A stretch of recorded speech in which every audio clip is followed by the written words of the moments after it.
Wat was dit? Jy sit ek uit die bel. Darlene, het jy dit gehoor?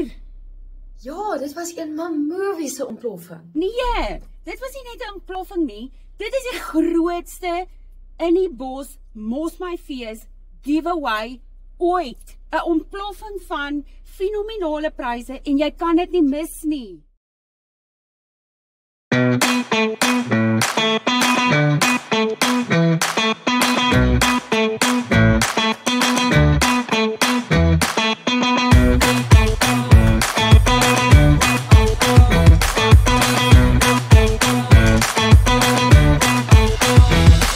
Dis mos nou lekkernis.